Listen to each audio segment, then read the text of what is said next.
नमन गलाई रंगभूमी पाई नमन गलाई रंगभूमी पाई कलेचे मी गुण गान गाय खेळ सरंग भरी माय अग माय खेळ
देव हो, प्रत्यक्ष यमराजांनी आपल्या समस्त देवगणांना या सभेचे आमंत्रण दिले आहे आणि आमंत्रण देऊनही यमराज अद्याप आले नाही, हे काही मला योग्य दिसत नाही.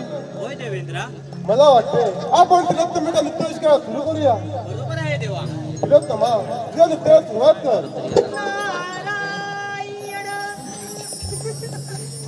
नारायण नारायण शेषशयवरती शयन नाम गगनी नारायण शेषशयवरती शयन नाम गगनी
आपले स्वागत आहे.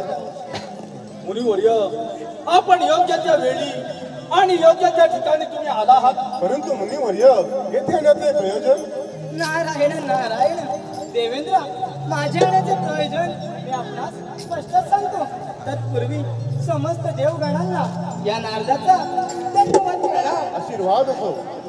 नारायण नारायण, परंतु समस्त देव हो ऋषीमुनी हे मी काय पाहतो?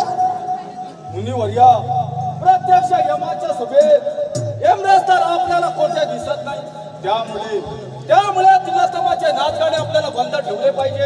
नारायण नारायण, परंतु देवेंद्र, आपल्यास तरी कसे काय शोभा देते? ही तिलोत्तमा इतकी सजली असताना आपण तरी नृत्य कसं काय बंद ठेवलं? मुनिवर्य, आपण केलेल्या स्तुतींनी माझे मन प्रसन्न झाले आहे. तिलोत्तमेचा साज शृंगार पाहून माझे मन मोहून गेले आहे. नारायण नारायण, मग वाट पाहता लवकरच नाचगाणे सुरू करूया. ठीक आहे मुनिवर्य. तिलोत्तमा, तुझ्या नृत्याला सुरुवात कर.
Apa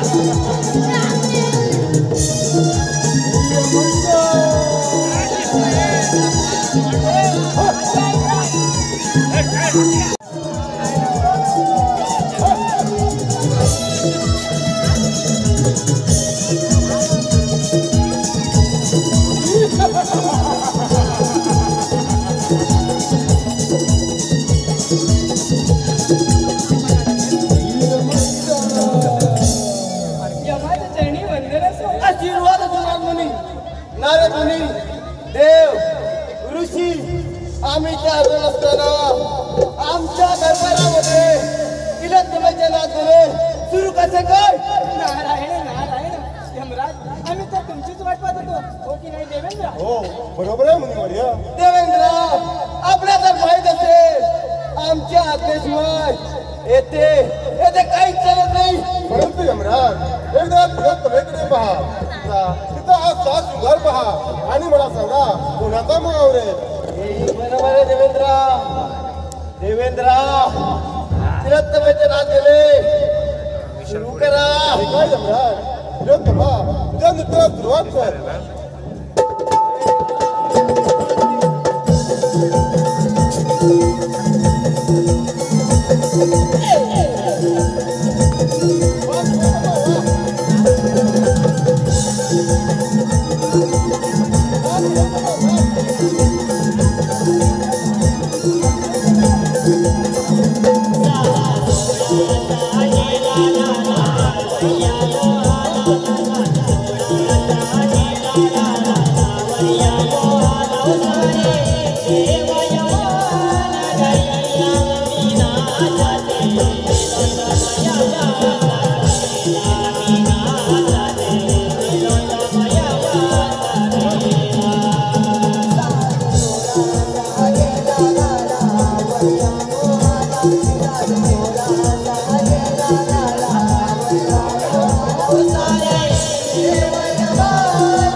आणि कोणापासून देवाची सभा आली होती.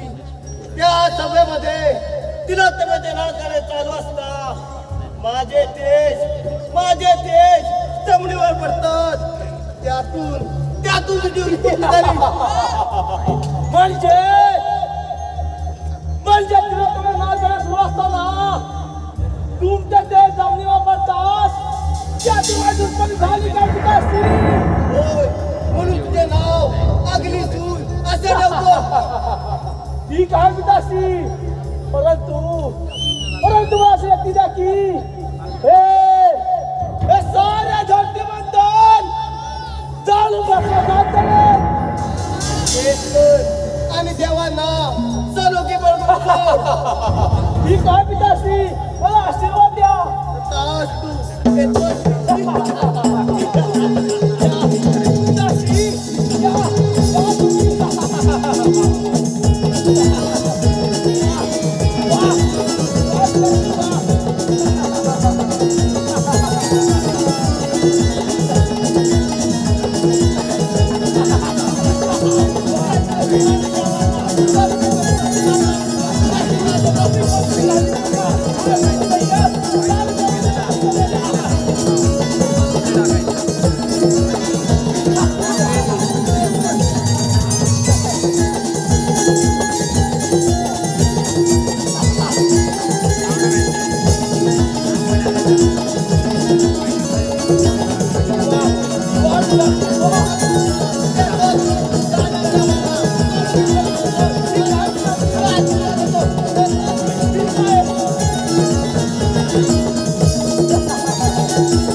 मुनिवर्य, ते जमिनीवर पडताच त्यातून माझी उत्पत्ती झाली आणि ते सारे धरतीवर जाणून भस्मसात करणार आहे.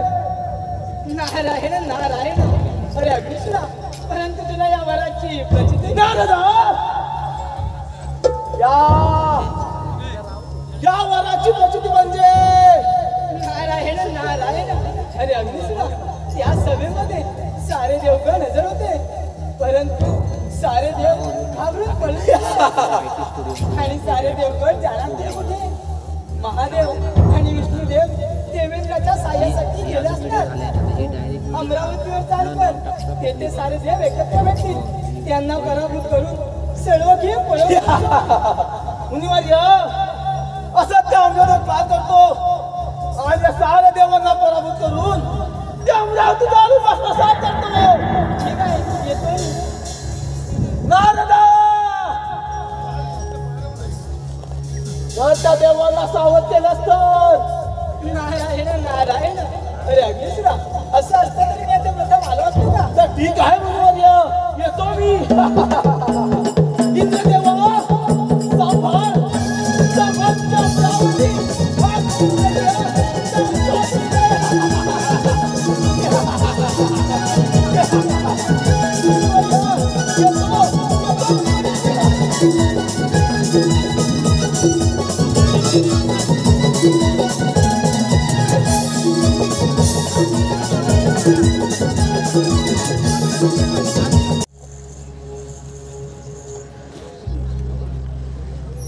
महादेवा, विष्णुदेवा, यमाच्या सभेमध्ये यमाचे देव जमिनीवर पडतात. एका असुराची निर्मिती झाली आणि त्यापुढे त्याचे काय झाले याची चिंता लागून राहिली आहे. होय देवेंद्र, याचीच आम्हाला चिंता लागून राहिली आहे.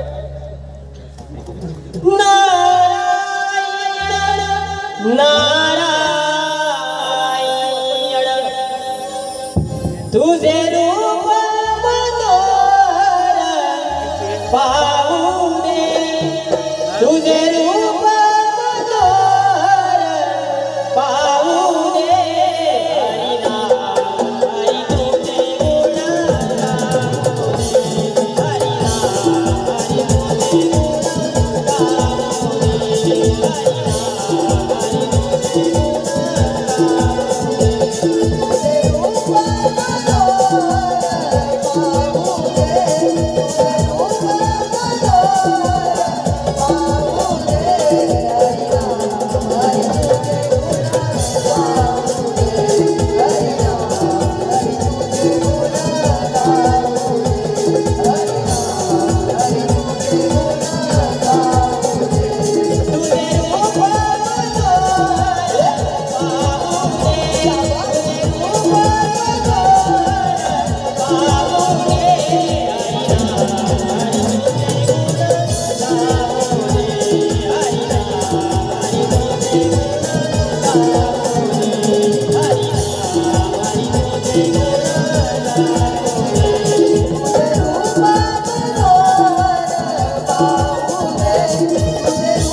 नारायण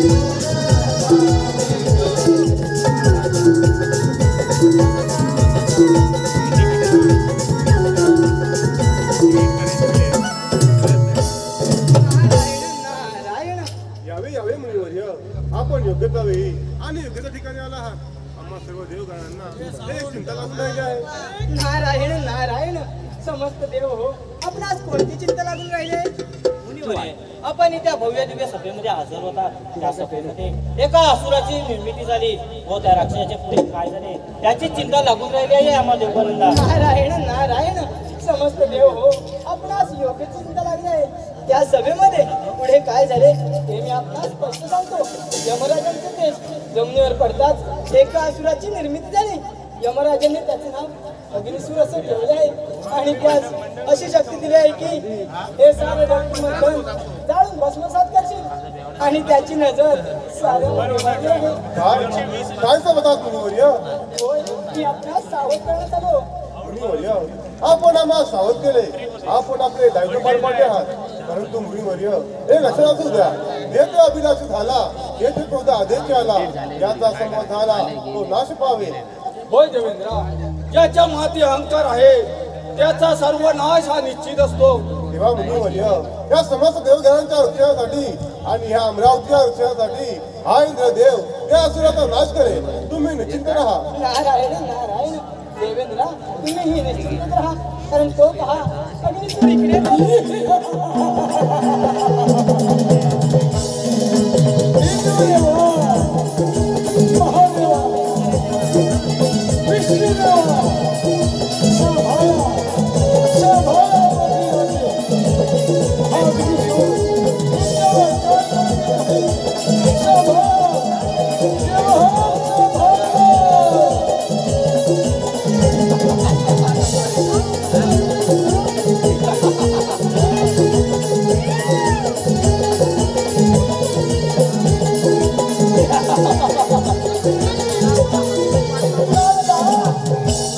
मी तुला त्याच वेळेस सावध केले होते. मग तुझे का लास? नारायण नारायण अरे अग्निसूरा मी देवांना सावध करण्यात आलो नाही. मग आपण का लास? अरे अग्निसूरा मी हे पाहण्यास आलो की सारे देवगण एकत्र आले. तर ठीक आहे मुनिवर्य, आता सारे देवांना जाऊन इंद्रदेवा आपल्याला माहिती असेल यमराजाचे तेज जमिनीवर पडतात. त्यातून माझी उत्पत्ती झाली आणि आता सारे धरती म्हणतात जाऊन भस्मसात करणार आहे. विश्व निर्माता श्री परब्रह्म, विश्वाचे पालन करता श्री विष्णू नारायण आणि महादेवांच्या या समस्त देवगणांच्या साक्षीने ही अमरावती निर्माण केली आणि त्याचा मोह तुला असणे हे आधी कर. म्हणूनच इंद्रदेवा या अमरावती माझा मोह चालला आहे. मुकाट्याने तू निघून जा. नाहीतर काय करणार आहे? नाहीतर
थांब अग्निसुरा. कोण? विश्वाचा पालन करता साक्षात विष्णुदेवा, देवांचा राजा देवेंद्र माझ्या युद्धातून पळून गेला. अग्निसुरा, तुला तुझ्या शक्तीचा मोह जडला आहे. विश्वाचे पालन करता म्हणून समस्त देवगणाचे आणि या धरती मंथनाचे रक्षण करणे माझे परम कर्तव्य आहे. की तू आल्या मार्गाने परत जा, नाहीतर प्राणाला मुक्ती. विष्णुदेवा, तुझा उद्देश होय मला हे सारे देवाचे मंथन जाणून भस्मसात करणार आहे. माझ्या मार्गातून बाजू नाहीतर तर बघ वेळ कशाला.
अग्निसुरा, तुझा मोह आवर नाही तर प्राणाला देवा, त्याची पर्वा तुम्ही देऊ नका. हा अग्निसूर स्वतःचं रक्षण करण्यास समर्थ आहे. तर मग स्वीकार युद्ध. तर मग हे कशाला? चालव तुझी रणदेवता, चालव तुझी रणदेवता.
अरे अग्निसुरा, तुझा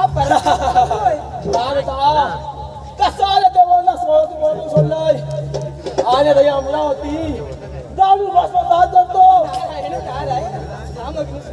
आता ही अमरावती तुझी झाली. काय? या अमरावतीचा राजा झाला. अग्निसुरा, हे राज्य तुझे झाले. काय नारदा काय सांगत आहेस? हे राजाचं माझे झाले काय? सार्वभौम सम्राट.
हो देव हो, काय करावे काही सुचत नाही.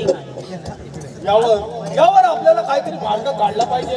हो, आपण सारे देवगण मिळून यावर विचार करूया. नारायण नारायण नमो दिगण हासोंग जनन नमो दिगण हासोंग जनन देव सर्वंदी गणरायाला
समस्त देवगणांना या नारदाचा दंडवत प्रणाम.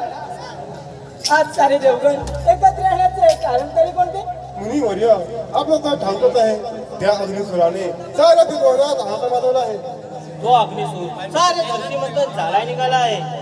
काय करावे काही सुचत नाही. नारायण नारायण देव हो, आपण त्या विघ्नहर्त्या गणरायाची आराधना करूया. तोच हे विघ्न दूर करेल. ठीक आहे मुनिवर्य. मोरया मंगल मुरली गजानन मोरया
देवाने संपूर्ण त्रिभुवनात अहंकार माजवलाय आणि या देवांच्या राज्य त्याने काबीज करून घेतले आहेत.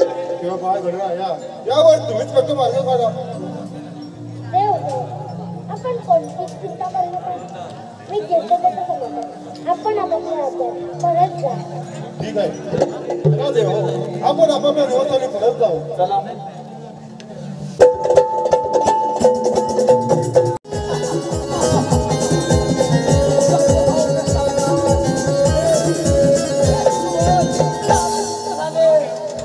देव देव देव म्हणता सर्व देव माझ्या इथं धरलेत आणि पळून गेलेत.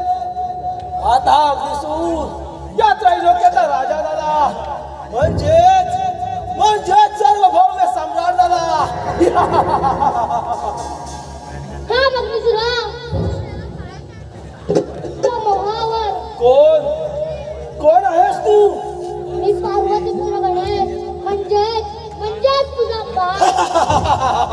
काळ गणेशा माझा काय विमुटपणे इथून निघून जा, नाहीतर तुला जाणून बसू सांगता रे.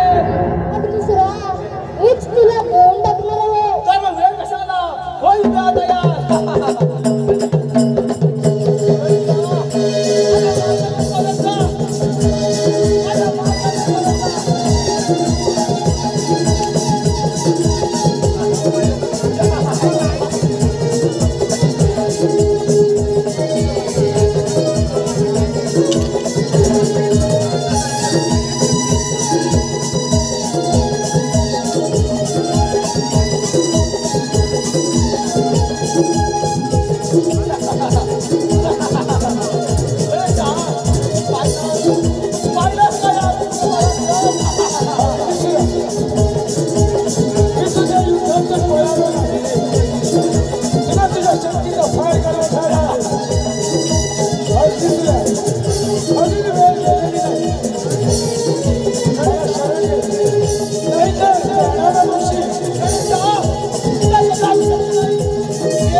मला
ऋषी मुनी देव हो, हे काय झालंय?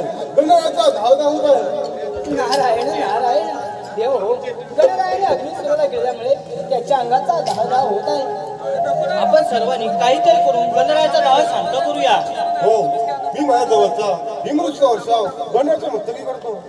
मी माझ्याजवळ शीतल कमल गणरायाच्या मस्तकी ठेवतो. त्यामुळे गणरायाला पद्मपुराण नावाने ओळखले जाईल.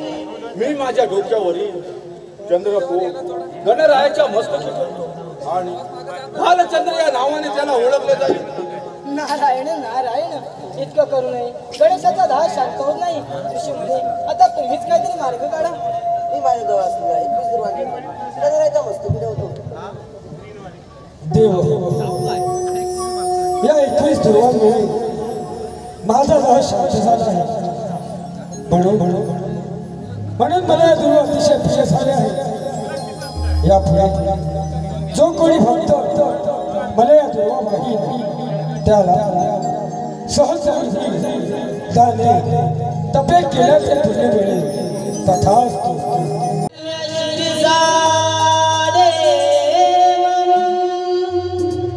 गौरीपुत्र विनायकं भक्तावासं स्मरे नित्यं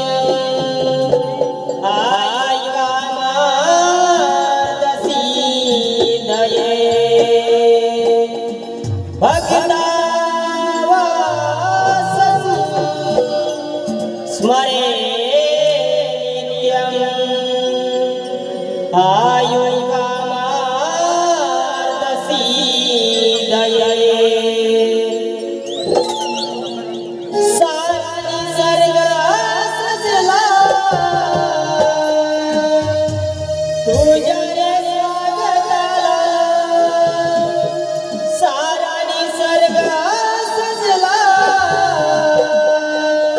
तुझ्या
त्रिखंडाचा अधिपती झालो.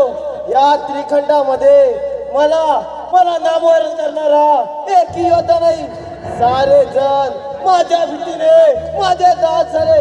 असा उग्रसेन राजाचा पुत्र आणि मथुरे नगरीचा राजा खाऊन माझे राज्य अगदी आनंदात चालले असता माझी लाडकी बहीण देवकी हिचा विवाह अगदी थाटामाटात केला.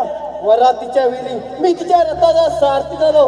वरात जात असताना अचानक विचार चमकू लागल्या आणि आकाश झाली.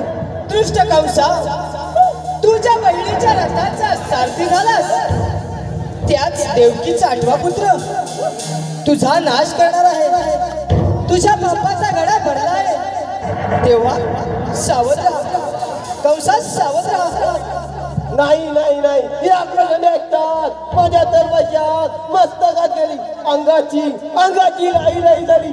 त्याच वेळी वसुदेव देवकीला कारागृहात बंद केले आणि चांडू मुष्टीला पारा देण्यास सांगितले. देवकीची 6 मुले घरा फिरून पाच आपटून मारून टाकली आणि 7 गर्भवती मूल नाहीसे झाले. आणि आता 8वा गर्भ वाढत असतानाही त्यालाही या पाषाण आपटून मारून लागणार की मी आभार झालो. चांडू मुठे 8वा काढता जन्माला लागली दिवांगाच्या साठा येतात.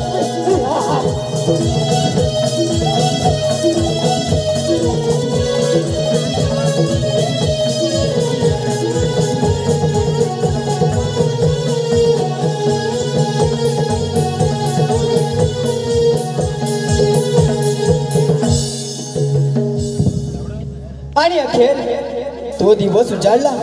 श्रावण कृष्ण पक्ष अष्टमीला मध्यरात्री मुसळधार पाऊस पडत होता. ढग गडगडत होते. विजा चमकत होत्या. अचानक पहारेकरी झोपी गेले.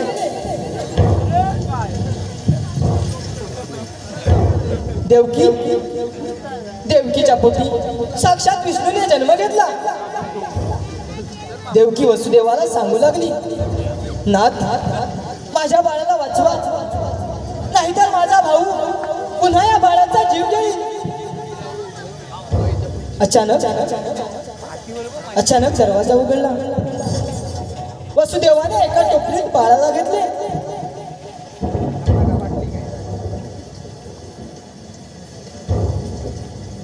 आणि घेऊन निघाला.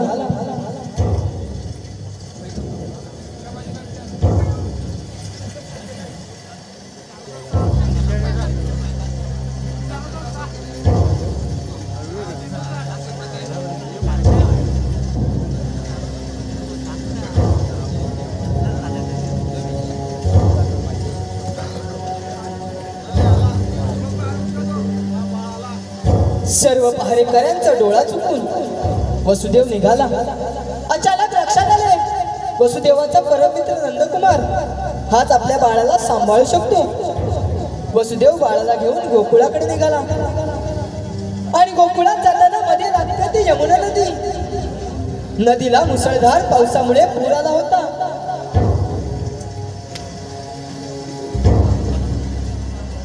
तरीही वसुदेव नदी ओलांडण्यासाठी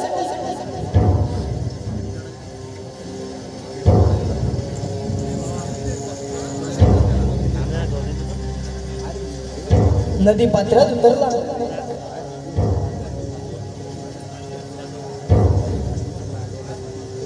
पाणी वर येत होते,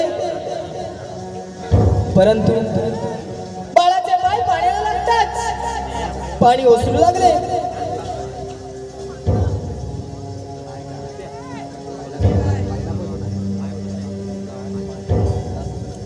वसुदेवाने नदी पार केली. बाळाला घेऊन वसुदेव गोकुळाकडे निघाला. पाऊस वाढत होता. विजा चमकत होत्या. त्याच वेळी नंद यशोदेला देखील मुलगी झाली होती. वसुदेव गोकुळात नंद यशोदेच्या घरी पोहोचला.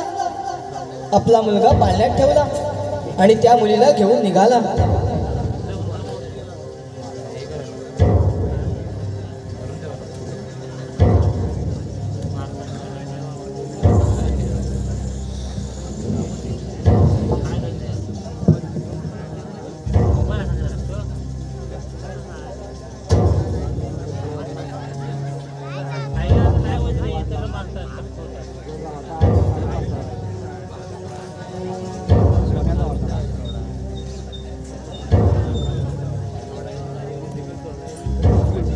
वसुदेव कारागृहात परत आला.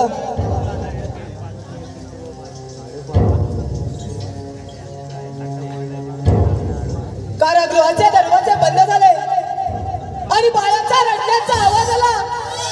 ते ऐकताच कारागिरी जागे झाले. लगेचच जीवाचा कंसाला कळली.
तुला तुझ्या शक्तीचा गर्व झालाय म्हणूनच तुझा नाश करण्यासाठी देवकीच्या पोटी 8वा पुत्र जन्माला आहे आणि तोच तुझा काळ आहे. तेव्हा सावध राहा कंसा, सावध राहा. तुझा अंत जवळ आला आहे. सावध राहा कंसा, सावध राहा.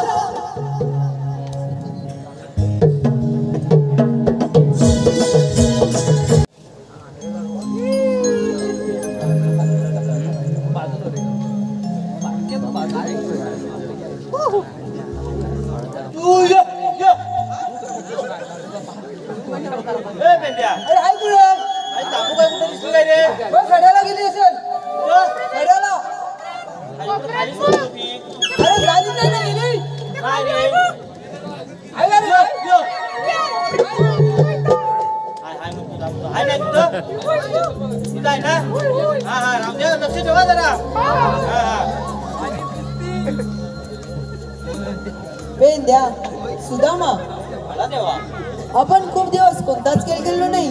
कोणता खेळ खेळूया? आज आपण चेंडूबळीचा खेळ खेळूया. ठीक आहे. हे बेंद्या आम्ही घेऊन येतो. लवकर ये.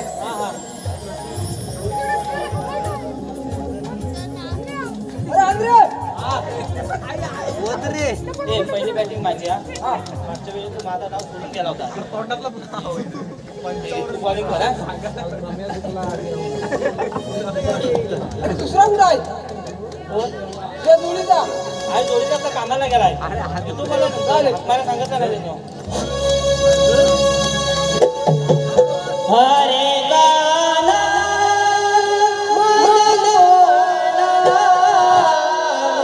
यमुना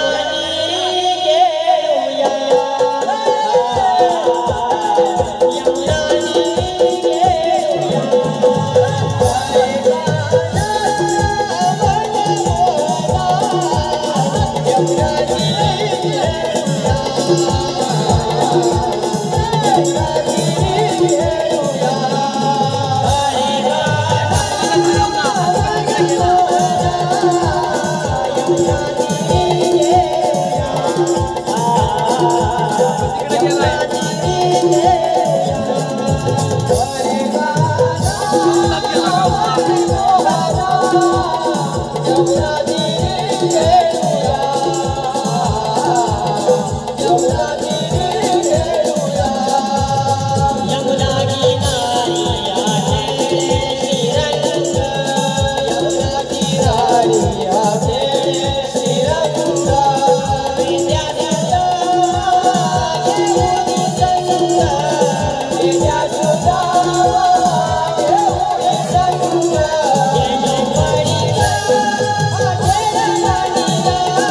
Yeah.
अगं राधे, आपण मथुरेच्या बाजारात चाललो खरं, पण आपल्याला मथुरेच्या माहित आहे का? अगं राधे, अगं सखी, या मथुरेच्या धडेच माहित नाही. ते शेजारचं माणूस मारत्या मावशी, अगं ए मावशी, मावशी, अगं ए मावशी, काय ग पोरीनो? अगं मावशी, आम्ही साऱ्या पोरीने मथुरेच्या बाजारात जायचं ठरवलंय, पण आम्हाला मथुरेच्या मुलीच नाही माहित, म्हणून तुला हाक मारली. असं का? तुम्हा आजकालच्या पोरींचं असंच आहे, तुम्हाला काहीच माहित नसतं. आले हा, हे लवकर आले का आले?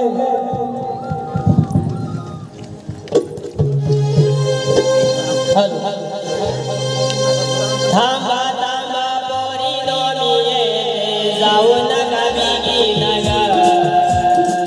थांबा थांबा पोरीनो मी येते, जाऊ नका बिगी नका.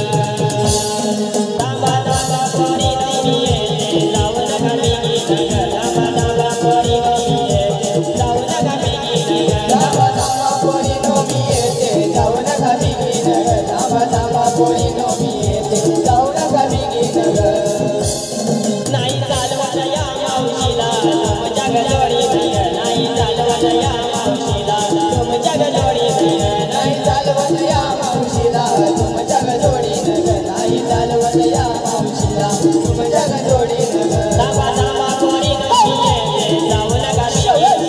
थांबा थांबा पोरीनो मी येते, जाऊ नका बिगी नगर. थांबा थांबा पोरीनो मी येते, जाऊ नका बिगी नगर. थांबा थांबा पोरीनो मी येते, जाऊ नका बिगी नगर.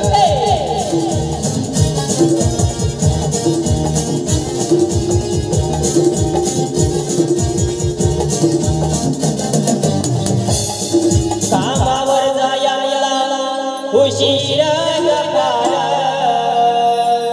टाकणार भाकर कशी ग येणार. भीती दण्याची मनी माझ्या गपार, निगदाना जीव माझा होई कालीवर. नवाऱ्याचा राजा कसाय मी बहीण ग. थांबा थांबा पोरीनो मी येते, जाऊ नका बिगी नगर. थांबा थांबा पोरीनो मी येते, जाऊ नका बिगी नगर. थांबा थांबा पोरीनो मी येते, जाऊ नका बिगी नगर. नाही चालवत या मावशीला तुमच्या गजोडी नगर. नाही चालवत या मावशीला तुमच्या गजोडी नगर. नाही चालवत या मावशीला तुमच्या गजोडी नगर. नाही चालवत या मावशीला तुमच्या गजोडी नगर. थांबा थांबा पोरीनो मी येते, जाऊ नका बिगी नगर. थांबा थांबा पोरीनो मी येते, जाऊ नका बिगी नगर. थांबा थांबा पोरीनो मी येते, जाऊ नका बिगी नगर. थांबा थांबा पोरीनो मी येते, जाऊ नका बिगी नगर.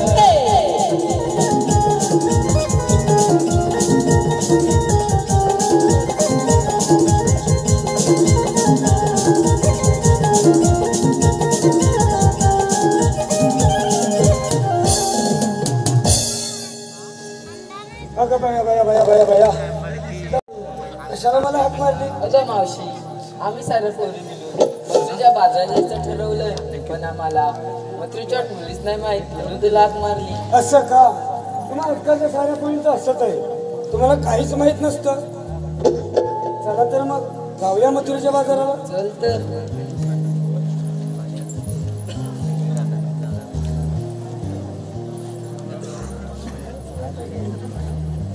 अगं पोरीनो, काय ग मावशी? तुम्ही मथुरे बाजारात चाललं खरं, पण तुम्ही घेतलात काय, नेसलात काय, सांगितलं नाही ते? ते सांगितलेच पाहिजे, त्याशिवाय मला चोरी होणार नाही. अगं हो, सांगितलंच पाहिजे, त्याशिवाय मला विक्री होणार कशी? सांगल्या, मी घेतले तू आणि चालले मथुरेच्या बाजाराला. वागवा, फारच छान. मावशी मी घेतले तू चालले मथुरेच्या बाजाराला. मावशी, मी घेतले लोणी आणि चालले मथुरेच्या बाजाराला. वाघराजे, आज काय लोणी काय? पण जातेस कधी बाजाराला? पण तेवढी नटलेली का? कोणी येणार आहे की काय भेटायला? आहे कोण? ठीक आहे. ग मावशी, मी घेतले दही आणि चालले मथुरेच्या बाजाराला. असं का? चला तर मग जाऊया मथुरेच्या बाजाराला.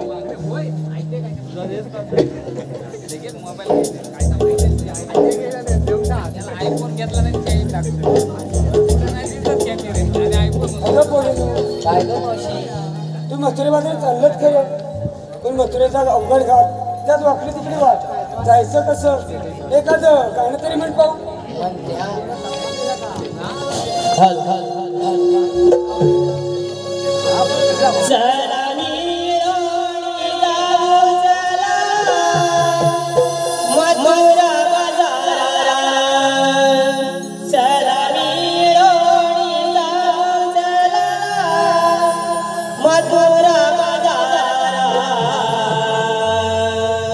घेऊनी दुधाचे माड जाऊया परा, घेऊनी दुधाचे माड जाऊया पराला.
मथुरा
ती पाहिली पाहिजे.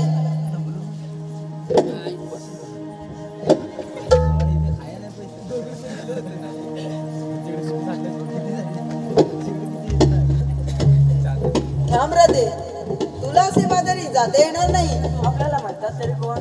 राधे, मला श्रीकृष्ण भगवान म्हणतात. श्रीकृष्ण भगवान असे असतात. मग राधे कसे असतात? पाय पद्मा, लिंबी हिरा, मस्तकी तुरा, विटेवरी विठ्ठल विठ्ठल करत असतात. राधे, या कलियुगात मला निरनिराळे अवतार धारण करावे लागले. मग आपल्या जन्मलीला सांगा. ऐक तर,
खरंच श्रीकृष्ण भगवान आहेत त्यांना आपण शरण जाऊया. तेव्हा मी तुला शरण आले. जा तुला रजा आहे, तेव्हा तुला शरण जा तुला रजा आहे, तेव्हा तुला मी शरण आले. जा तुला रजा आहे. तेव्हा मी तुला शरण आले. थांब रे दे, 7व्या अवतार दिलेले वचन 8व्या अवतारी पूर्ण कर. काय ना जाऊ दे रे मला उशीर झाला. अरे काना तुझी राधा नको लावू भलत्या नादाला राग सोडून दे मला समजून गेला जवळ गे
समजून घे